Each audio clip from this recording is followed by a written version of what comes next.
السلام علیکم ورحمۃ اللہ وبرکاتہ۔ قرآن کریم کے مضامین پاروں کی شکل میں ہم آپ کے سامنے رکھتے ہیں۔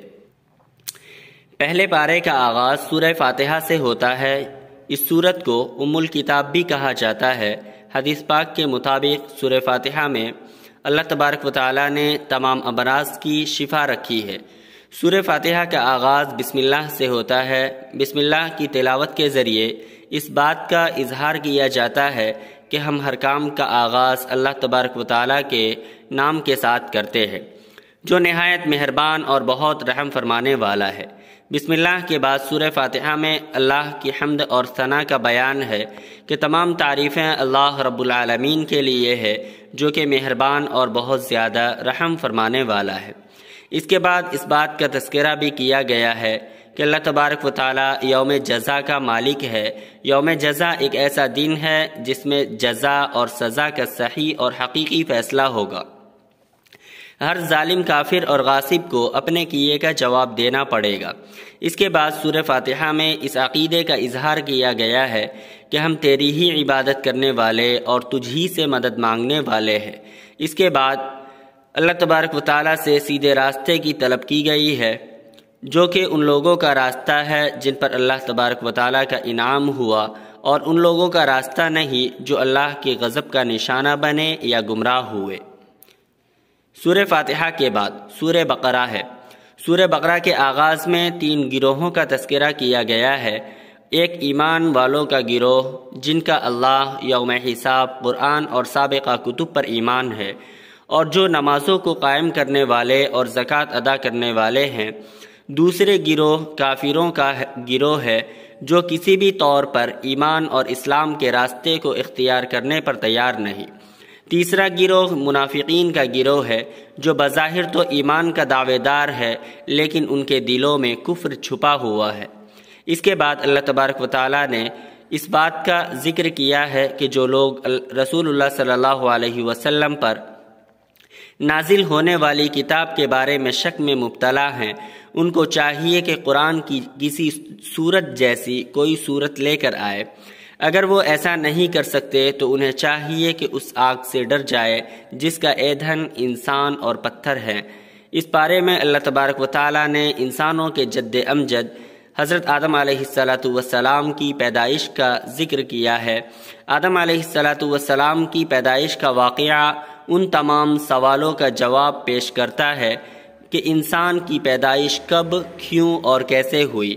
انسانوں کی تخلیق سے قبل زمین پر جنات آباد تھے، جنہوں نے زمین پر سرکشی اور بغاوت کی، جسے کچلنے کے لیے اللہ تبارک و تعالیٰ نے فرشتوں کی ایک جماعت کو، کہ جس میں ابلیس بھی شامل تھا، روانہ کیا۔ ابلیس اگرچہ گروہ جنات سے تھا، لیکن مسلسل بندگی کی وجہ سے وہ فرشتوں کی جماعت میں شامل ہو گیا تھا۔ اس بغاوت کو کچلنے کے بعد ابلیس کے دل میں ایک خفیہ تکبر کی کیفیت پیدا ہو گئی، جس سے اللہ علیم و قدیر پوری طرح آگاہ تھے۔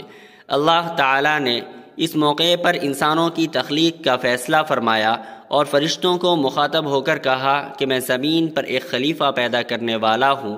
فرشتے اس سے قبل زمین پر جنات کی یورش دیکھ چکے تھے، چنانچہ انہوں نے کہا کہ اے اللہ، تو زمین پر اسے پیدا کرے گا جو خون بہائے گا اور فساد پھیلائے گا، جبکہ ہم تیری عبادت، تیری تعریف اور تقدیس میں مشغول رہتے ہیں۔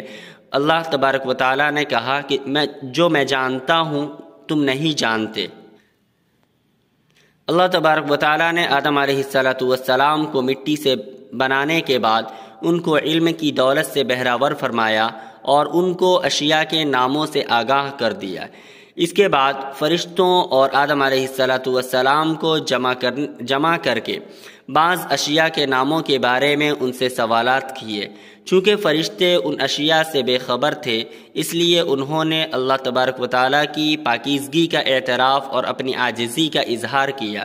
اللہ نے آدم علیہ السلام کو ان اشیاء کا نام بتلانے کا حکم دیا تو انہوں نے ان اشیاء کے نام فوراً بتلا دیے۔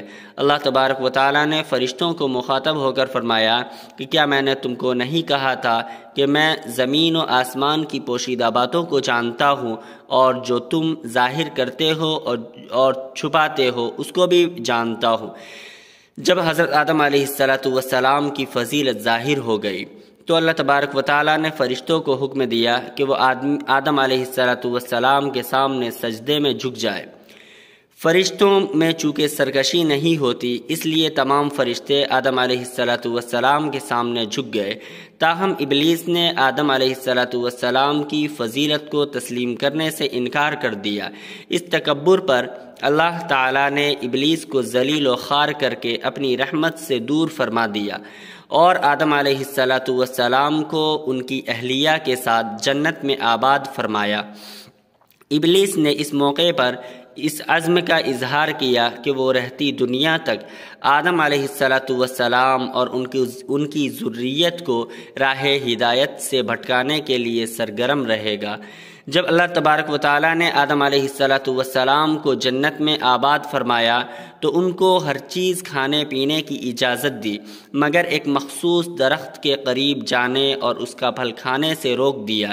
ابلیس چونکہ آتش انتقام میں جل رہا تھا، اس نے آدم علیہ السلام اور جناب حوا علیہ السلام کے دل میں وسوسہ ڈالا کہ آپ کو شجر ممنوعہ سے اس لیے روکا گیا ہے کہ کہیں آپ کو ہمیشہ کی زندگی حاصل نہ ہو جائے۔ آدم اور ان کی اہلیہ حوا علیہ السلام وسوسے میں مبتلا ہو کر شجر ممنوعہ کے پھل کو کھا لیتے ہیں۔ اللہ تعالیٰ اس پر خفگی کا اظہار فرماتے ہیں اور ان سے لباس جنت اور جنت کی نعمتوں کو چھین لیتے ہیں اور ان کو جنت سے زمین پر اتار دیتے ہیں۔ آدم علیہ السلام اور حوا علیہ السلام جب معاملے پر غور کرتے ہیں تو انتہائی نادم ہوتے ہیں۔ اللہ تعالیٰ کی بارگاہ میں آ کر دعا مانگتے ہیں، اے اللہ، اے ہمارے پروردگار، ہم نے اپنی جانوں پر ظلم کیا ہے، اگر تو نے ہمیں معاف نہ کیا اور ہم پر رحم نہ کیا تو ہم یقیناً خسارہ پانے والوں میں سے ہو جائیں گے۔ آدم اور حوا علیہ السلام جب اللہ کی بارگاہ میں فریاد کرتے ہیں تو اللہ ان کی خطا کو معاف فرما دیتے ہیں اور ساتھ ہی اس امر کا بھی اعلان کر دیتے ہیں کہ زمین پر رہو، میں تمہارے پاس اپنی طرف سے ہدایت کو بھیجوں گا، پس جو کوئی میری ہدایت کی پیروی کرے گا نہ اس کو غم ہوگا نہ خوف۔ اب اگر آدم علیہ السلام کی نسل کامیاب ہونا چاہتی ہے تو اسے اللہ تبارک و تعالیٰ کے احکامات پر عمل پیرا ہونا چاہیے۔ اس بارے میں اللہ تبارک و تعالیٰ نے یہودیوں پر اپنے احسانات اور انعامات کا ذکر بھی کیا ہے اور ان کی نافرمانیوں اور ناشکریوں کا بھی۔ اللہ تبارک و تعالیٰ فرماتے ہیں کہ انہوں نے بنی اسرائیل پر من و سلوہ کو نازل فرمایا اور ان کو رزق کی تگ و دو کرنے کی ضرورت پیش نہیں آتی تھی۔ اس طرح اللہ تبارک و تعالیٰ نے ان پر بادلوں کو سایہ فگن فرمایا اور ان کو دھوپ سے محفوظ فرما دیا۔